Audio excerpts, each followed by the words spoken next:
Yes, 220 volts alternating current 10/3 wire can go through the same hole in the wall and into a breaker box, as long as the hole is large enough to accommodate all three wires and their insulation. Insulated wires can lay next to each other for a small distance, but not for a long distance. This is because the insulation can break down over time if the wires are too close together, which can lead to a short circuit. Here are some general wiring guidelines to keep in mind. Wires should be run in conduit or cable trays to protect them from damage.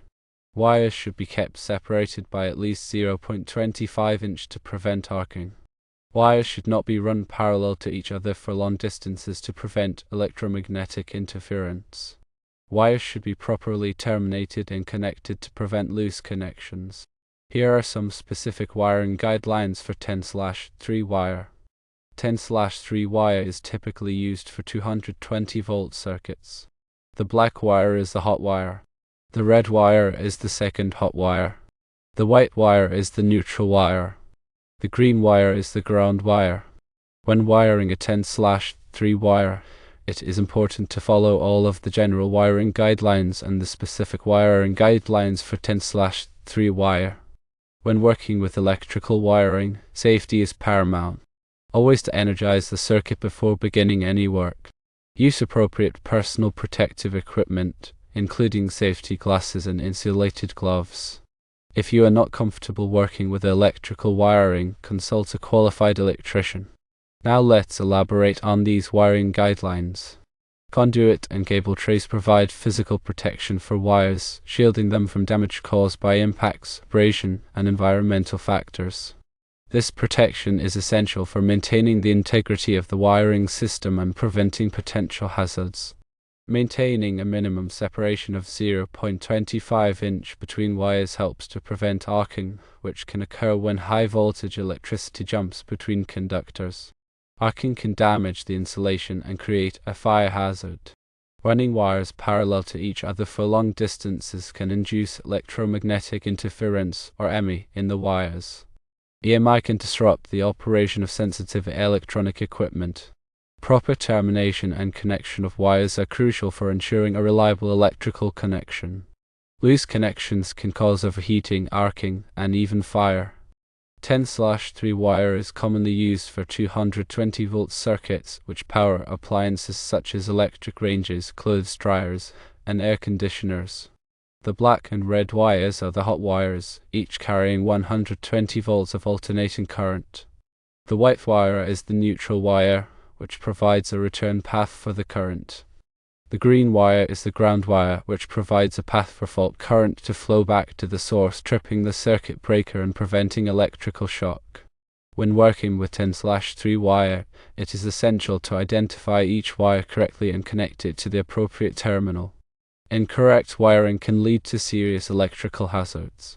To further clarify, conduit is a tube or channel designed to protect electrical wiring. It can be made of metal or plastic. Cable trays are open support systems that are used to route and support cables. They are typically used in industrial and commercial buildings. Arcing is a phenomenon that occurs when electricity jumps between two conductors. It can be caused by a variety of factors, including loose connections, damaged insulation, and high voltage. The electromagnetic interference is a disturbance that can affect the operation of electronic equipment. It can be caused by a variety of sources, including electrical wiring, radio transmitters, and industrial equipment. Termination refers to the process of connecting a wire to a terminal or connector. Proper termination is essential for ensuring a reliable electrical connection.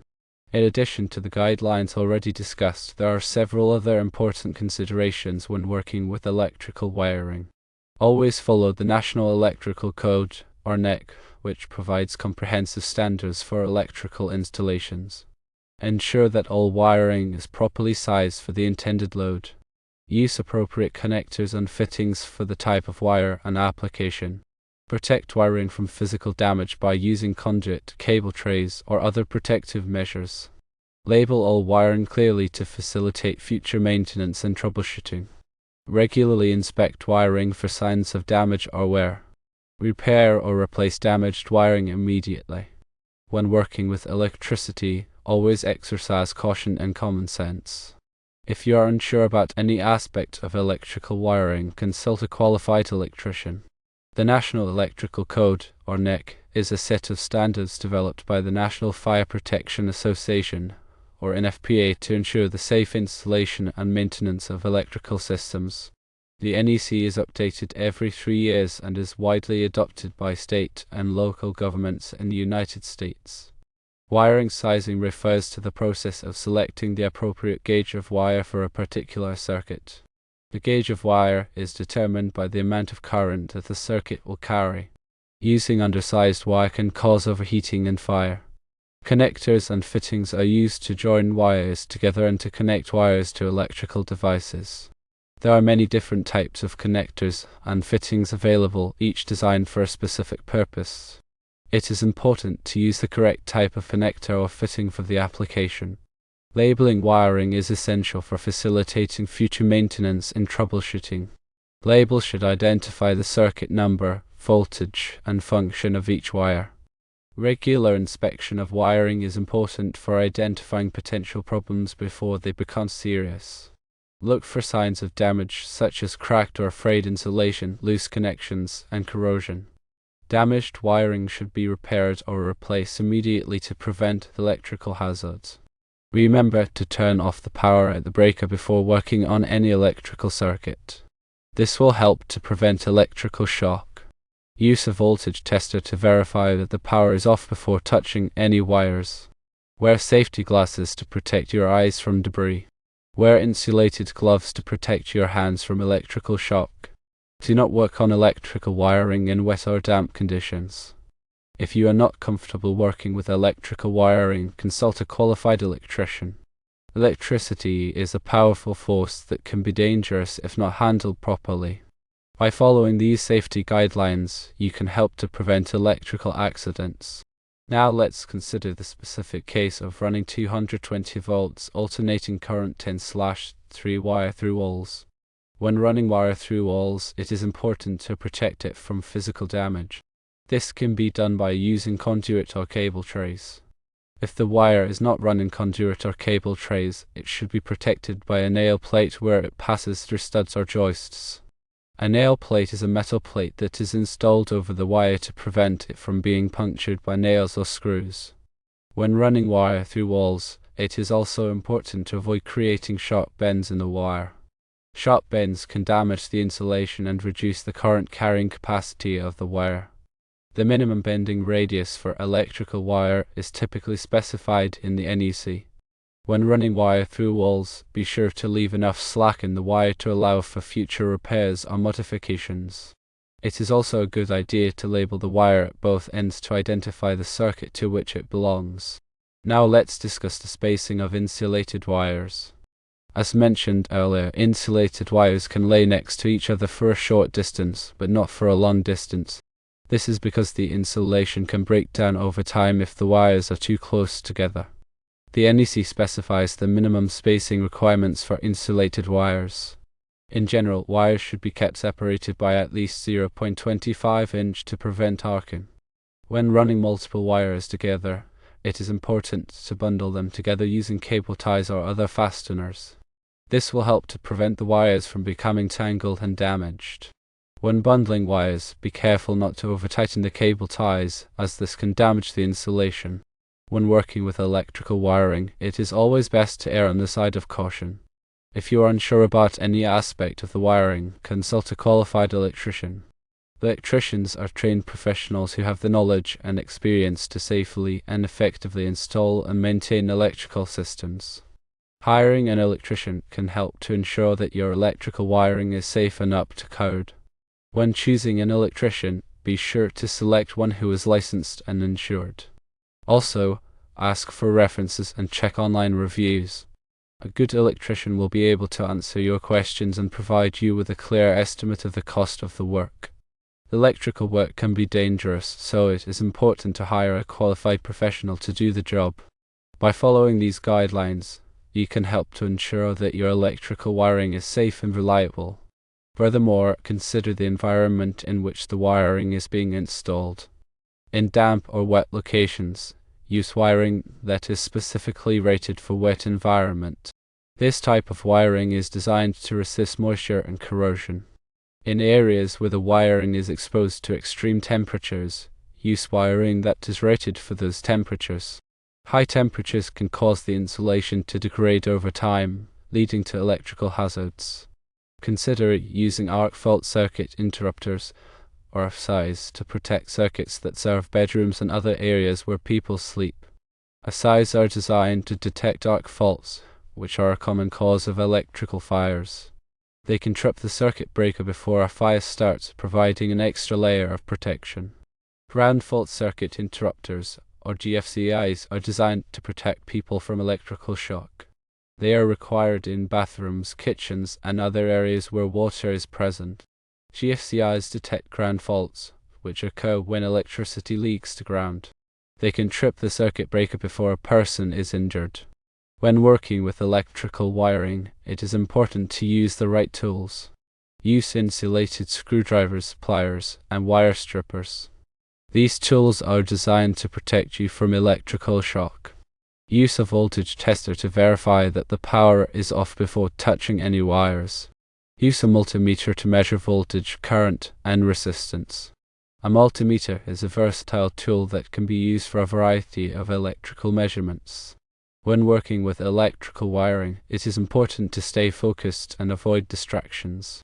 Electrical work requires concentration and attention to detail. A moment of carelessness can lead to a serious accident. If you are feeling tired or stressed, take a break before continuing with the work. It is better to take your time and do the job right than to rush and make a mistake. Remember that electrical wiring is a complex and potentially dangerous field. If you are not comfortable working with electrical wiring, consult a qualified electrician. The safety of yourself and others depends on it. Now let's delve a little deeper into the specifics of working with 10/3 wire in a 220 volts alternating current circuit. Remember, the black and red wires are your hot wires, and each should carry approximately 120 volts alternating current in a standard split-phase 220 volt system. When connecting these wires to your breaker panel, ensure each goes to a separate pole of a double pole breaker. This ensures that the 240 volts is correctly supplied across the two hot legs. The white wire, serving as the neutral, should be connected to the neutral bus bar in your breaker panel. This provides the return path for the current, particularly important if you have any 120 volts loads derived from this 220 volt circuit, such as a dryer with a light or timer. The green or bare copper wire is your ground wire, and it should be connected to the ground bus bar in your breaker panel. This provides a safe path for fault current, helping to prevent electrical shock in case of a fault. When running 10/3 wire, use the appropriate size of conduit to protect it. For 10/3 wire, typically 0.75 inch or 1 inch conduit is used, depending on the number of conductors in the conduit and local electrical codes. Be sure to check the fill capacity of the conduit to ensure that you are not exceeding the maximum allowable number of wires. When making connections, use wire connectors that are rated for the size and type of wire you are using. For 10 gauge wire, use wire connectors that are specifically designed for 10 gauge wire. Ensure that the connections are tight and secure to prevent loose connections, which can cause overheating and fire. When working with 220 volts alternating current, always double check your connections to ensure that they are correct. Incorrect wiring can be dangerous and can damage your equipment. Use a multimeter to verify the voltage and continuity of your connections. Before energizing the circuit, inspect all of your wiring and connections to ensure that everything is properly installed and secured. Look for any signs of damage or loose connections. If you find any problems, correct them before energizing the circuit. When working with electrical wiring, it is always best to have a second person present to assist you. This person can help to watch for hazards and can provide assistance if needed. Be sure to communicate clearly with your assistant and to let them know what you are doing. Remember, electrical work can be dangerous, but with the proper knowledge, skills, and precautions, you can safely and effectively install and maintain electrical systems. And finally, Always refer to your local electrical codes and regulations for specific requirements in your area. Electrical codes can vary from place to place, so it is important to be aware of the codes in your jurisdiction. If you have any questions or concerns about electrical wiring, consult a qualified electrician. They can provide you with expert advice and can help to ensure that your electrical system is safe and up to code. By following these guidelines, you can help to protect yourself, your family, and your property from electrical hazard. Remember, electrical safety is everyone's responsibility.